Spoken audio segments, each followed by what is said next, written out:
Victoria Hartwell, with her polished demeanor, had always considered herself the embodiment of refinement, elegance, and superiority. The Boston Charity Gala, with its crystal chandeliers and imported orchids, was her natural habitat. She effortlessly flitted between guests, her words dripping with the calculated charm that came from years of social training. Her life was a constant parade of luxury and indulgence. Yet on that evening, her facade of grace was about to crack in the most unexpected way. Jasmine Washington, by contrast, had never known the comforts of high society. At just 24 years old, she balanced the rigorous demands of being an MBA student at Harvard with the necessity of making ends meet. Her life was shaped by struggles far removed from the world of catered events and charity galas. Raised in a modest home on the south side of Chicago, she had long learned that survival required an unyielding work ethic and composure under pressure. The waitressing job she had taken for extra money to pay her tuition had seemed like just another way to support her family and fund her education. But it was at this particular event that she would face something far more dangerous than any physical hardship: the venom of racism. The scene unfolded with shocking clarity. As Jasmine served drinks at one of the opulent tables, she was suddenly struck by the sound of a glass shattering. Red wine splashed across her white dress, the stains spreading rapidly like blood on fresh snow. She instinctively bent to pick up the shards, her expression calm, collected, a stark contrast to the outburst of cruel laughter that erupted around her. Victoria, with the faintest trace of a smile, mocked Jasmine's clumsiness, her words dripping with contempt. "What a pity that people like you don't know how to move properly in civilized settings." Victoria's words were a calculated attack. She knew that her status in society would lend her the support of the crowd, and she relished the opportunity to put someone beneath her in their place. The gala, an event for Boston's most prominent, was a perfect stage for such a performance. The wealthy women who surrounded her eagerly lapped up every word. They all nodded in unison, as if participating in a shared ritual of dehumanizing others. It was a display of social hierarchy, a reminder to Jasmine of her place in the world, where she was not a person to be respected, but a servant to be dismissed. But Jasmine didn't flinch. Her calm response to Victoria's cruelty was a testament to the strength she had developed over the years. Raised by a single mother who worked tirelessly to provide for her family, Jasmine had learned early on that true power lay not in loud protests or emotional outbursts, but in quiet resilience. She knew better than anyone that the world often punished those who reacted too strongly, who showed any sign of weakness. So she absorbed the humiliation with quiet dignity, maintaining a professionalism that seemed to unsettle her tormentors. "Oops," Victoria continued, pretending innocence as if the entire incident had been a mere accident. "Perhaps you should consider more qualified professionals for events of this caliber. People who understand how to behave in refined society." Jasmine simply nodded, her voice steady as she replied, "Of course, ma'am. I'll make sure everything is taken care of properly." Her response was measured, controlled, but it did little to satisfy Victoria, who was growing increasingly irritated by Jasmine's lack of emotional reaction. The socialite had expected a flustered apology, or at the very least a moment of discomfort. Instead, she was met with a poise that seemed entirely out of place in a young woman working to make ends meet. As Jasmine made her way to the kitchen, she passed Robert Hartwell, the millionaire husband of Victoria, who had been quietly observing the scene. Unlike his wife, Robert had learned over the years to look beyond appearances and observe the subtleties of human behavior. He had built his real estate empire by understanding people, by seeing things that others often missed, and what he saw in that moment was clear. Victoria's cruelty was laid bare for all to see, but so was Jasmine's dignity. His eyes met Jasmine's for a brief moment, and in that fleeting glance, he saw strength and character that were beyond anything his wife or her circle of friends could comprehend. Back in the kitchen, Jasmine allowed herself a brief moment of vulnerability. She felt her hands tremble slightly as she discarded the shards of glass. But her mind was already racing, her thoughts shifting from humiliation to something far more profound. The indignity of the moment had sparked something within her, a fierce determination to turn this insult into something more.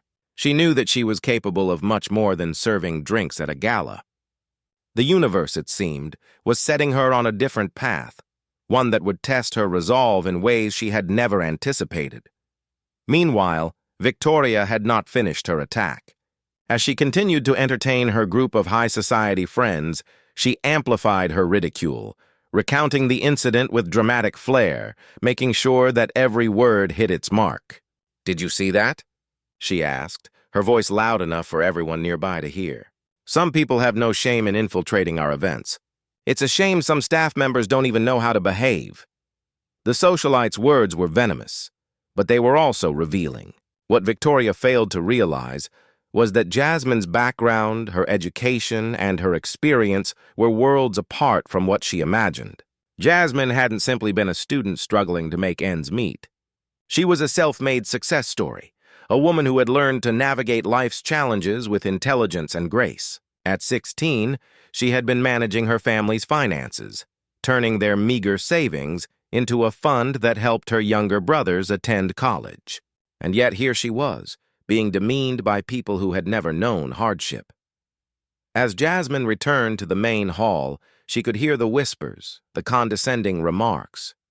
But she didn't react. She didn't rise to their bait. Instead, she continued her work with quiet professionalism, her eyes locked firmly ahead.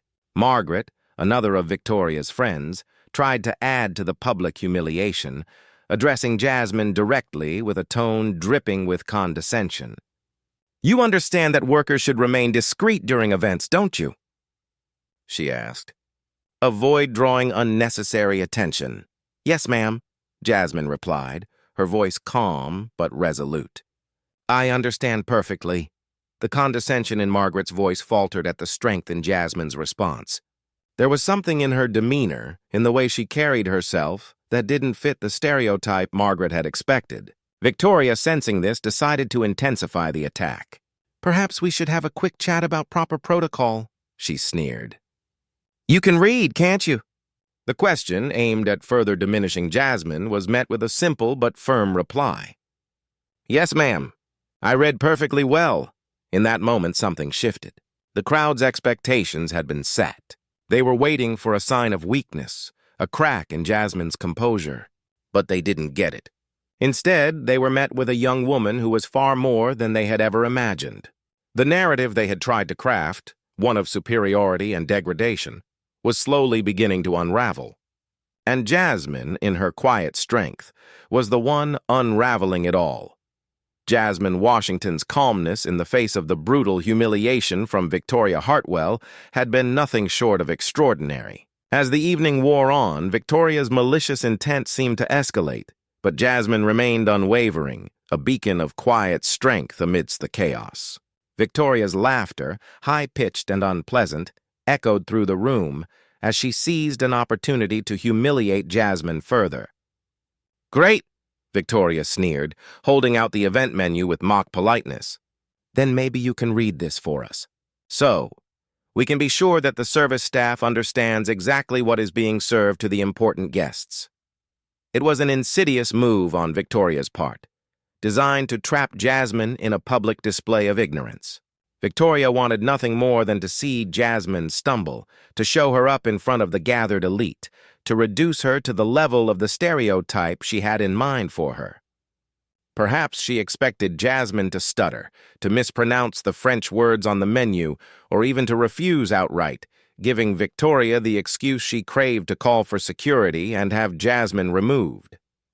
It was an attempt to solidify her position of superiority, to remind everyone in the room that people like her were above reproach, and that people like Jasmine were beneath them.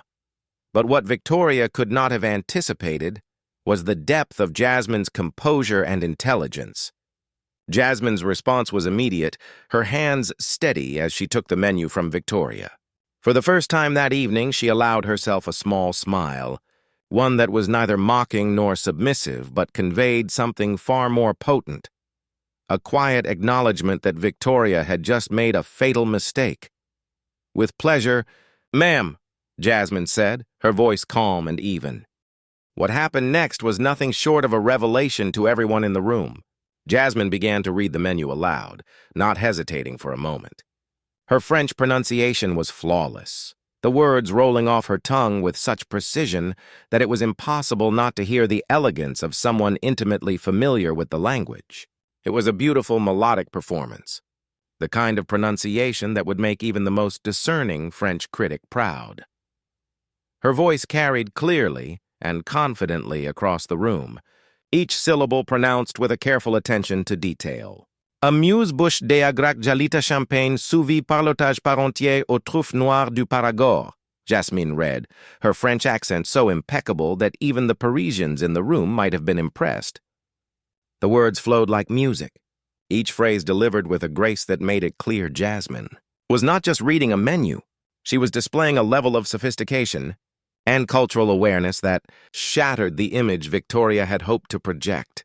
Victoria, whose face had been radiating with smug satisfaction just moments before, was now visibly paling. Her plan had backfired spectacularly, and she realized that she was no longer in control of the situation. The women around her exchanged awkward glances, unsure of how to respond to the unexpected turn of events. Margaret, Victoria's closest confidant, was left open-mouthed, her earlier condescending remarks now hanging in the air like a bad joke. Jasmine continued to read the menu with poise and confidence, her delivery flawless. Et pour terminer, l'Uleo Grande Maria accompagné d'une la vanilla de Madagascar. The words were music, a sharp contrast to the venom Victoria had spewed earlier. Jasmine returned the menu to Victoria with a serene smile. I hope that was helpful, ma'am. The silence that followed was suffocating, broken only by the soft murmur of conversations that had suddenly stopped. Victoria stood motionless, holding the menu in her hands, completely speechless. She had been reduced to a shell of her former self, the perfect picture of someone who had underestimated the strength of the person they sought to belittle.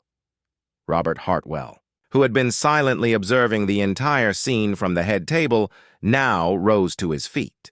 He walked slowly toward the group, his eyes meeting Jasmine's for the briefest of moments. In that fleeting glance, Jasmine saw something she hadn't expected: respect. Not pity, not condescension, but genuine admiration. Robert's eyes held an expression that spoke volumes, and Jasmine, for the first time that evening, felt a glimmer of validation. She had held her ground, and in doing so, had exposed the cruelty of those who thought they were untouchable. Victoria, Robert said softly, his voice carrying a tone of warning that she instantly recognized. Perhaps it's time we focus on the real purpose of this evening. Charity. Victoria, recovering her composure with the speed of someone who had long learned how to navigate the delicate web of social interactions, quickly nodded. Of course, dear, she replied, her voice faltering. Just trying to make sure everyone understood the proper protocols. Jasmine, who had remained composed throughout the entire ordeal, simply nodded respectfully. She turned to walk away, but not before hearing Margaret whisper nervously to Victoria, "Darling, perhaps we misjudged the situation." Victoria grabbed Margaret's arm with unnecessary force, her voice low and venomous. "We didn't misjudge anything," she hissed. "Amictrix don't change who she really is. And before tonight is over, I'll make sure everyone here understands that perfectly well." What Victoria couldn't have known was that Jasmine had been far more prepared for this moment than anyone could have guessed. For the past 4 years, Jasmine had been systematically documenting cases of racial discrimination in corporate environments for her MBA thesis. She had equipped herself with discreet recording devices and a thorough knowledge of civil rights laws, which had become second nature to her. Every racial slur, every derogatory comment, and every calculated humiliation that had been directed at her that evening was being meticulously documented. Jasmine knew how to bide her time and wait for the right moment to strike. She had learned that true strength didn't come from a hasty reaction, but from a quiet, calculated response at the precise moment when it would be most devastating. As Robert returned to the main table, he found it impossible to take his eyes off Jasmine. There was something magnetic about her, something undeniable in the way she carried herself, a dignity and intelligence that couldn't be hidden behind any uniform. What none of the guests at the gala could have known was that Jasmine, the simple waitress Victoria had tried to humiliate, was only weeks away from becoming the youngest senior analyst at one of the country's most prestigious consulting firms. And with the evidence she had gathered that night, she was on the verge of unleashing a legal and professional reckoning that would make everyone who had looked down on her reconsider their beliefs. Jasmine sought refuge in the hotel's elegant bathroom, finally allowing her hands to shake from the adrenaline coursing through her veins. She discreetly pulled a small digital recorder from her uniform pocket, checking the recording quality. Crystal clear, 23 minutes of racial slurs, explicit discrimination, and calculated humiliation. It was a treasure trove of evidence for her thesis on racial microaggressions in elite corporate environments. And she knew that this was more than just academic material. It was the key to something much bigger. Jasmine stood in front of the gilded mirror, her reflection staring back at her. The gravity of the situation began to settle in. This wasn't just about completing her thesis. This was about taking down the very system that allowed people like Victoria Hartwell to thrive. She was no longer just a student working to pay the bills. She was a woman on the brink of using her education, her experience, and her quiet strength to turn the tables on those who had underestimated her. As she adjusted her uniform and prepared to return to the event, a soft voice knocked on the bathroom door. "Are you okay?" It was Robert Hartwell. Later that evening, Jasmine and Robert Hartwell found themselves sitting in a secluded corner of the hotel lobby, away from the prying eyes of the event. The lighting was dim, the atmosphere intimate, almost conspiratorial. Robert had ordered 2 coffees, and as they sat down, his voice dropped to a low, confidential tone. He leaned forward slightly as though the words he was about to say were of great importance. And Jasmine, ever the keen observer, listened intently. "My company, Hartwell Development, has been facing serious diversity issues," Robert began. His face, usually composed and reserved, now revealed a hint of concern. "The board is pushing for real change, not just cosmetic, especially after some recent incidents." Jasmine could tell from his demeanor that this was not just another corporate issue for Robert. There was an urgency in his words, an understanding that something fundamental had to change. Her academic instincts kicked in, and she silently assessed the weight of the conversation. She had been studying corporate discrimination for years, had worked with organizations to identify biases and systemic issues, but this was different. This was real, unvarnished truth being laid bare in front of her.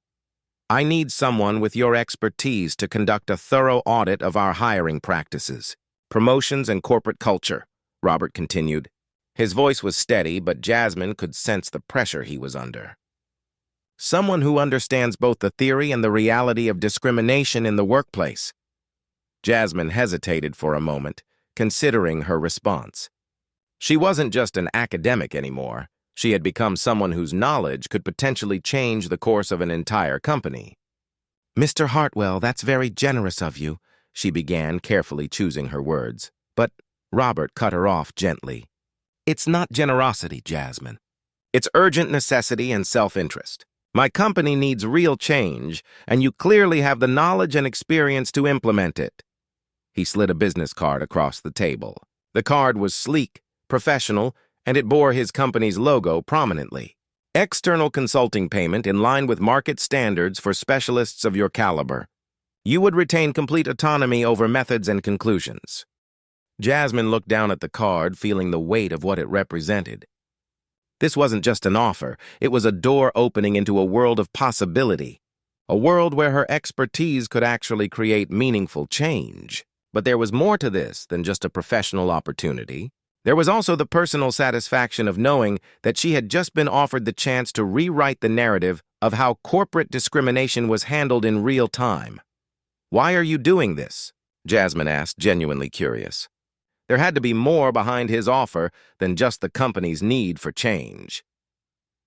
Robert sighed and leaned back in his chair, as if the weight of the answer had been building for years.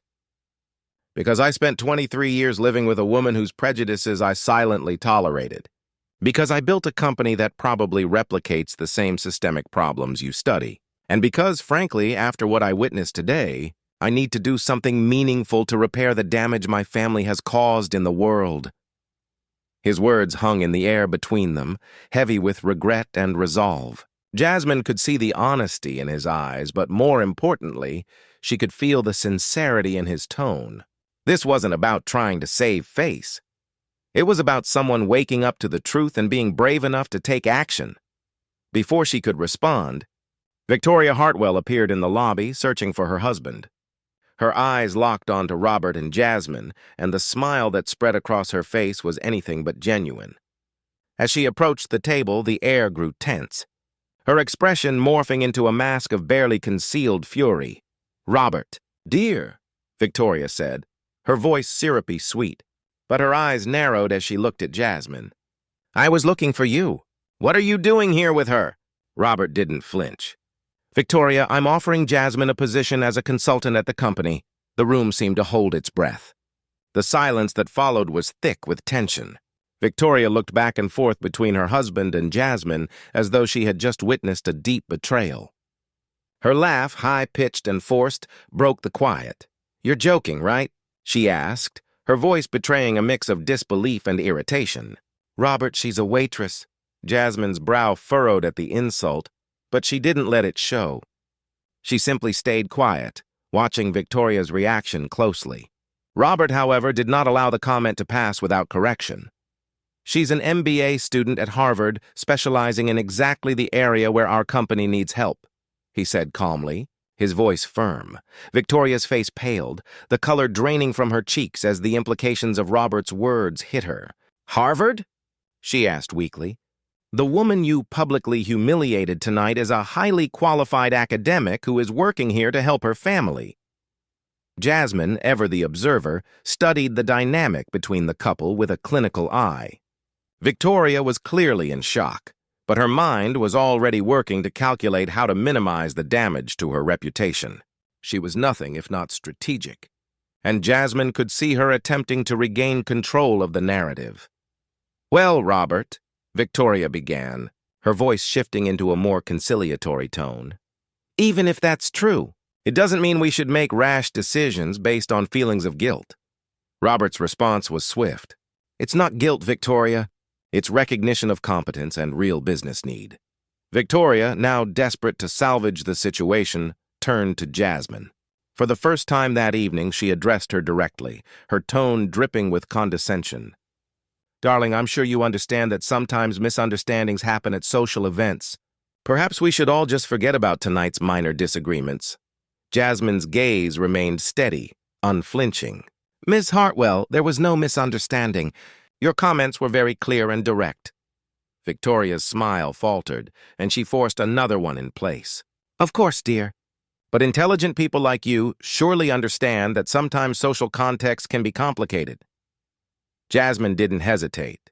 "Actually, people with my academic background tend to be very precise about context and meaning, especially when it comes to documented racial discrimination." The word documented hit Victoria like a blow. She recoiled slightly, her body language betraying her discomfort. "Documented?" Robert asked, his voice quiet but filled with growing realization. Jasmine's response was a study in measured silence. She neither confirmed nor denied the existence of a recording, but her eloquent silence spoke volumes. Victoria's face turned ashen. "You recorded it?" Robert understood immediately. His voice was firm now, his authority clear. "Victoria, were you recorded?" Jasmine remained composed, her thoughts sharp. The evening had shifted, and what had started as a simple act of humiliation was now unraveling into something far bigger. Robert turned to Jasmine, his tone becoming more serious. "Jasmine, I await your response to the consulting proposal. My assistant will contact you tomorrow with the contract details." As Robert and Victoria walked away, Jasmine overheard the beginning of a heated discussion. Victoria had realized too late that she had attacked the wrong person at the wrong time in the wrong way. And now Jasmine was in a position of power, one she had never expected, and one that would set in motion a series of events none of them would ever forget. In the bathroom, Jasmine checked her recorder again, the small device now holding 23 minutes of explicit racial discrimination. followed by 15 minutes of desperate damage control. It was academic gold, but more importantly, it was the key to a real opportunity. This was no longer about getting through the night. It was about creating lasting change. As she prepared to return to her duties, Jasmine felt a sense of purpose settle in her chest. The waitress had become the consultant, and now the real work was about to begin. 3 weeks later, Victoria Hartwell woke up with a sinking feeling in her stomach. Her phone showed 47 missed calls and hundreds of unread messages. She opened the first link from Margaret, her heart dropping as the headline on the Boston Herald screamed, "Business Executive Attacked for Racial Discrimination." Viral audio exposes Boston elite. Below the headline, a photo of her at the gala, her expression of disdain frozen in time, stared back at her. The 23-minute audio was being played on every major radio station in the city. Every venomous word she had uttered was now a public record, a testament to her cruelty. Victoria's mind raced as she tried to process the damage, but the weight of it was suffocating. Downstairs, she found Robert in the kitchen, his face cold, distant, and final. "Robert, you have to do something," she cried, waving her phone. "This is a coordinated attack. That waitress is trying to destroy us." Robert looked up, his face unreadable. "Victoria, that waitress is now our new corporate diversity consultant." The words hit her like a punch to the gut. And after listening to this audio, Robert continued, his tone even, "I completely understand why our company desperately needs her services." Victoria froze. "What did you say?" "Jasmine started yesterday," Robert said calmly. "Her first project will be a complete audit of our corporate culture, including analysis of all employees in leadership positions." Victoria's world began to crumble as she realized the full implications of what Robert had said. The very woman she had tried to humiliate was now in a position to expose everything. At that moment, Victoria's phone rang. It was Patricia Whitmore, chair of the board. The day after the gala, Victoria Hartwell's life began to unravel in ways she never imagined possible. At 9 a.m., she answered a call from Patricia Whitmore, the chair of the prestigious tennis club where Victoria had been a member for 15 years. Patricia's tone was cold and firm, a far cry from the casual conversations they'd had in the past. "Victoria, the board met in emergency session this morning," Patricia said without preamble. "Your membership has been revoked effective immediately. The behavior in the audio recording is incompatible with our values." Victoria's stomach dropped, but before she could respond, Patricia ended the call. A suffocating silence filled the room as the weight of the news settled over her. Desperately, Victoria grabbed her phone, hoping for a lifeline, but instead, her screen was flooded with notifications from her friends and social circles. The Ladies Who Lunch WhatsApp group was buzzing with messages, each one more damning than the last. "I can't believe I've been around someone like that for years," one message read. "My daughter goes to Harvard. I wonder how many Jasmines she's humiliated without us knowing." Another message appeared. "James said he doesn't want to do business with Hartwell Development anymore." The implications of these words stung deeply, but what truly pierced Victoria was the realization that her network, her carefully curated social circle, was swiftly disintegrating. In a state of panic, Victoria opened her Instagram account only to see her follower count plummet by 3,000 overnight. The comments on her latest photos were brutally honest. "What a disgusting person. Rich racist exposed."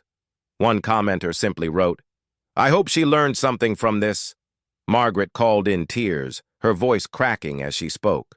"Victoria, Charles canceled the contract for the office we were renovating.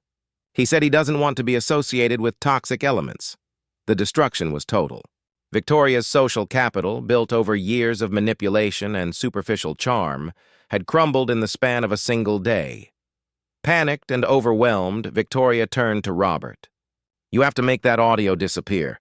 Sue that woman. Do something," she demanded, hoping for a miracle. But Robert, who had been distant since the events of the night before, slowly stood up.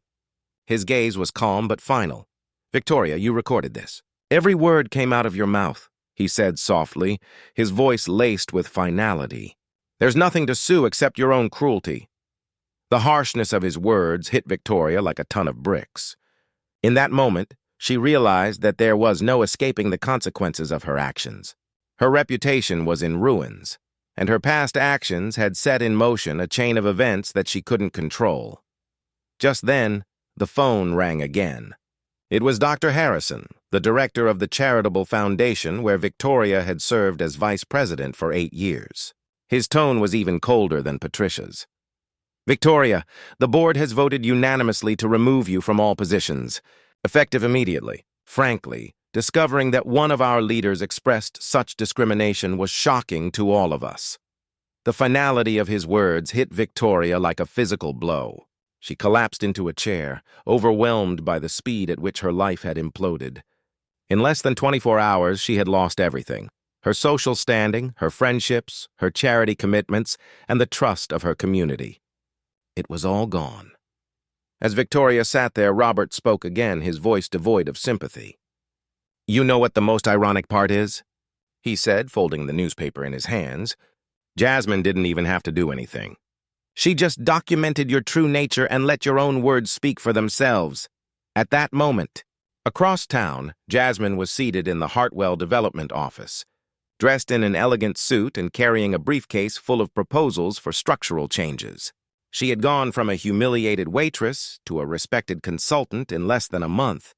Her role as the new leader of the company's diversity and inclusion initiative was solidified as Robert made the announcement during a department meeting. "Starting today," Robert said to the HR team, "Jasmine Washington will lead our diversity and inclusion initiative. She has full authority to implement the necessary changes in our corporate culture." The employees, many of whom had heard the viral audio, greeted Jasmine with respectful curiosity. Some had already begun to understand the significance of her hiring. Jasmine addressed them with the same calm demeanor she had displayed when she was publicly humiliated. "My goal is not to punish anyone," she began, her voice clear and measured, "but to create an environment where everyone feels valued and respected, regardless of their background or appearance." Meanwhile, Victoria remained holed up in her home, watching helplessly as her world fell apart. Each ping of her phone brought a new humiliation: canceled invitations, lost friendships, doors slamming shut. Margaret had stopped answering her calls, and Patricia Whitmore had posted a photo from the tennis club, captioned, "Celebrating our true values of inclusion and respect." Even her hairdresser had canceled her appointments, citing "fully booked" as the reason. Victoria's carefully constructed life of privilege was disintegrating before her eyes. That night, Robert went up to the bedroom to find Victoria sitting in front of the mirror, tears streaming down her face. The weight of the past 23 years was now unbearable. Robert stood in the doorway, watching her with a mixture of regret and resignation. "For years," he said softly. 23 years I lived with this person and pretended not to see." Victoria looked up, desperation in her eyes. "Robert, please, can we talk about this?" "It was a terrible misunderstanding." Robert shook his head. "Victoria, it wasn't a misunderstanding. It was you being exactly who you always were. But this time, someone was recording it." He walked over to the closet, opening it and beginning to remove his clothes. "My lawyers will deliver the divorce papers tomorrow. The house is yours, but our shared assets will be divided according to the court's ruling." Victoria's face twisted in disbelief. "You can't be serious." "Over a waitress." Robert turned and faced her, his expression hardening. "Over a Harvard student you attacked out of pure racial prejudice," he corrected her, his voice cold. "Over 23 years of tolerating your cruelty. Over discovering that my wife is exactly the kind of person I've always despised."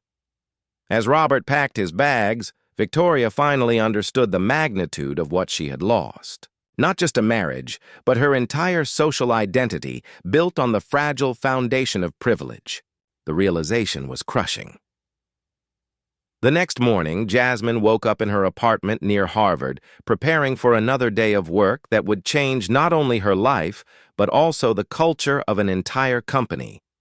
Her phone buzzed with messages of support: colleagues, professors, even strangers who had heard her story. What had started as a night of extra work to pay the bills had transformed into an opportunity to create lasting, measurable change. The very woman who had tried to humiliate her had now unwittingly launched Jasmine into a position of power. While Victoria faced the collapse of her former life, Jasmine walked confidently toward her future, knowing that her work at Heartwell Development would leave a legacy of competence, dignity, and transformation. 6 months later, Jasmine had been promoted to the position of Director of Diversity at Heartwell Development, where she implemented policies that became a national model. Her private consulting business grew exponentially, and she began working with large corporations eager to make real change. Victoria, meanwhile, lived in seclusion in her empty mansion, divorced and friendless. Her social media pleas for forgiveness only invited more scorn. Desperate attempts to rebuild her image were systematically thwarted. Robert married a civil rights lawyer and donated half of his fortune to college scholarships for students like Jasmine. At the Harvard graduation ceremony, Jasmine addressed hundreds of students.